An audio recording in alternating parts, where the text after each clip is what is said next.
I'm going to teach you right now something that, well, I think a lot of folks have tried to explain, but probably none as simply as you're about to see right now, as I do not only remove green screen in DaVinci Resolve 12.5, I'll give you a little rundown of that software too, but I also show you how to do it with spokespeople in mind. So whether it's for VideoPal use or just general use, if you don't have VideoPal, well, guess what? Right now, I'm going to give you a nice little rundown on how to do green screen in DaVinci Resolve. The rest of the training you could find below. Watch. Okay, so obviously, the first thing you want to do is actually download it. I'm not going to dwell on this. I'm going to dwell on the green screen use. But if you put DaVinci Resolve in Google, or you just use the link underneath this video, you'll be taken right to the right place, which is Blackmagic Design, DaVinci Resolve 12.5. You can see it right here, and you can actually download it right away. You could actually download a version from Mac or PC, and then there's more information underneath. So with that said, let's get right down to it. I'm in DaVinci Resolve here right now. This is it on the upper right. When I first loaded it, it did ask me if I wanted to have the look and feel of Adobe Premiere or Final Cut or DaVinci Resolve previously. I chose, in this case, Adobe Premiere because I think that will follow closest with the video training that we have underneath this video. Actually, what I do now, or I already started to do, is I loaded a background for a video. Okay, my video is right here. It's actually the one that you're watching today, right here, and I'm going to show you how I split it. So there it is. I put it right in there, and now we're going to work on that in just a moment. Now, while I have your attention on me bringing stuff in, I want to show you what I've done here. There's 4 tabs at the bottom: Media, Edit, Color, and Deliver. I'm not going to dwell on this now, but it's pretty obvious. The media is where you store your media. The edit is where you're going to perform editing on a timeline. The color is where we're going to be doing our green screen work, and delivering is going to be where we render and push the video out to the public or our hard drive. Okay, so next thing we're going to do is go to edit.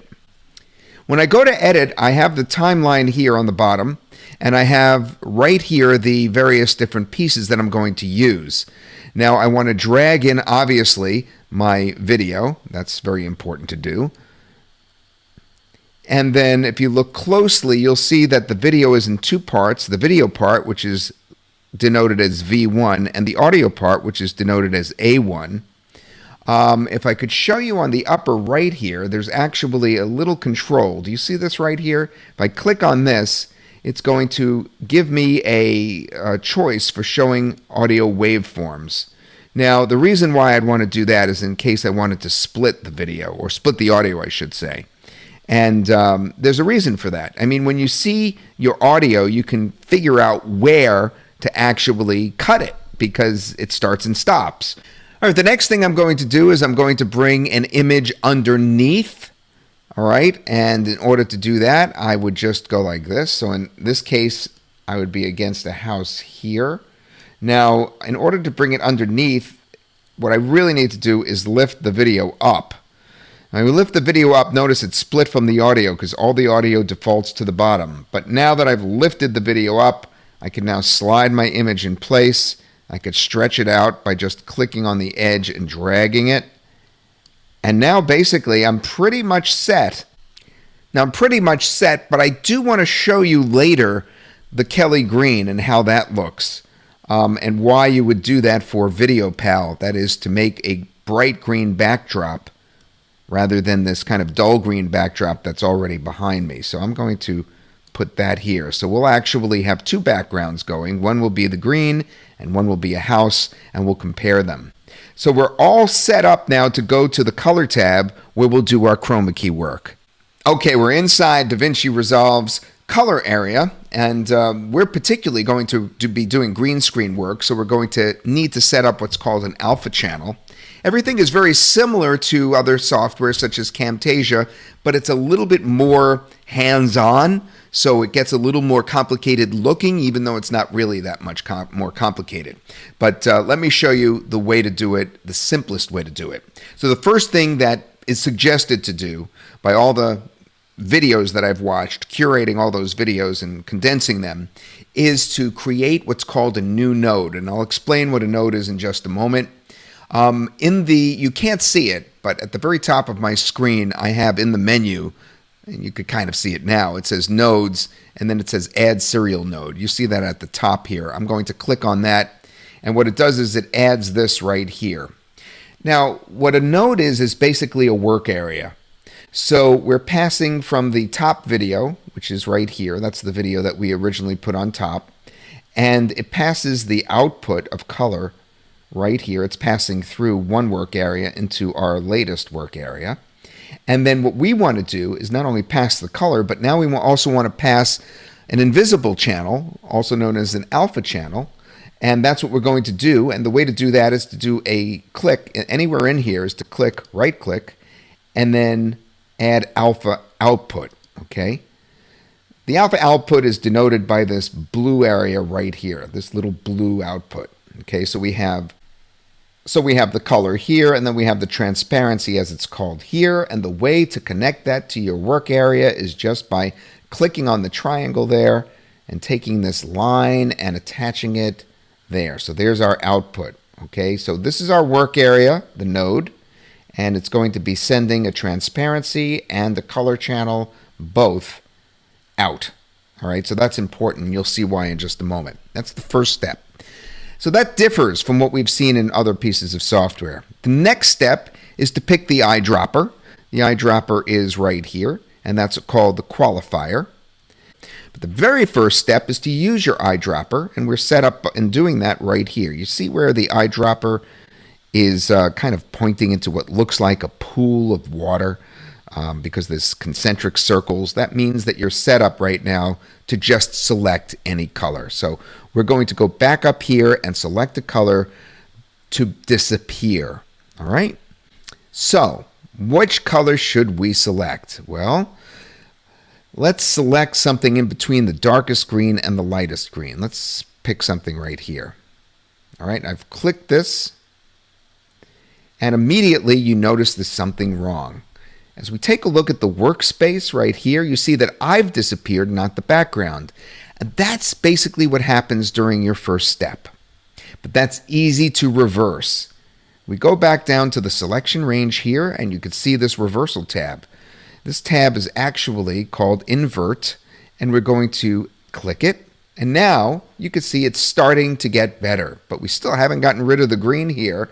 We can still see right here in our workspace that we haven't gotten rid of it there either. Now, when we get rid of it here, it's going to show a background. When we get rid of it here, it's just going to show the transparency. It will just be blank. It'll shine through to this gray nothingness, all right?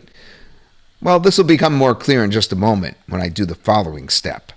The next step is what I like the best, and that's clicking this right here. That eyedropper lets you choose more colors. So you see the eyedropper and a plus. Think more. The plus means more. So I'm going to click that. Now I'm going to choose more colors to disappear. So I click this. I click this. I click this. I click this. I click this. I click this. I click this. I click this. I click this. I click this. And you're saying, wait a minute, Todd. Why aren't we seeing the background? Actually, we are seeing the background. Remember? This is what I showed at this part of the video. One of the reasons why I loaded this house as one of my backgrounds is because I wanted to show you so that you don't get confused that the house is there. All right? You see, there's the house, there's the garage, but I haven't gotten rid of all the green in front of it. I could still try to click that green with the eyedropper, but I haven't gotten rid of every single speck.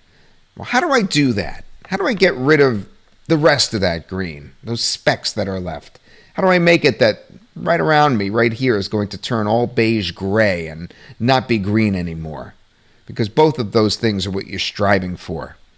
All right, well, the way is to go now to this.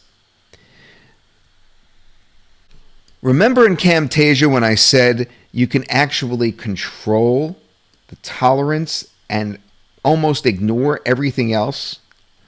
And that's the most important thing, to move left and right. You see that right here, okay, on the right-hand side of Camtasia.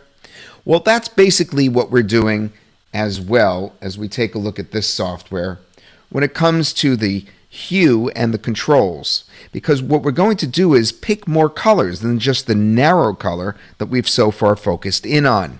And the way to first do that is to click over where it says soft and then make that bigger by scrolling to the right.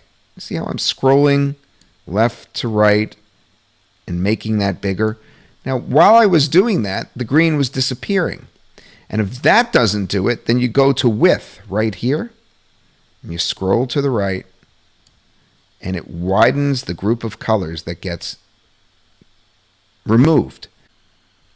You could see that early in the image here, I put myself in front of that bright Kelly green.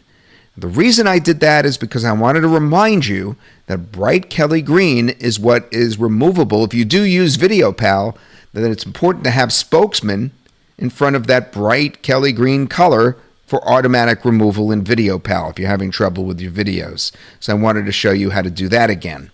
But for general use, you'd put yourself usually in front of a background like this: a house, a car, a lake, a mountain, a river, an ocean, a cityscape, but not green normally. Okay, so this would be for normal use, putting another kind of background behind.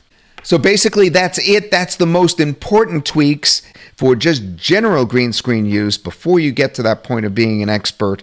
What I showed you should be sufficient for starters. And we have much more training on it inside our Vidinci product, which is the low-cost training, the second link below this video, on this. Stev Forster takes a crack at showing you as well. I just wanted to get it out there because obviously this light green color is something that he's not going to address for VideoPal use. Okay, the last thing, which I'm not going to dwell on, but I want to show you, is the fourth tab here, which is the delivery tab. You'd click this, and then to deliver your video, you'd actually at this point use this tab and then start deciding where to put it. For instance, you could do custom, which is going to put it on your hard drive, YouTube, Vimeo, Final Cut Pro 7, and Premiere XML output.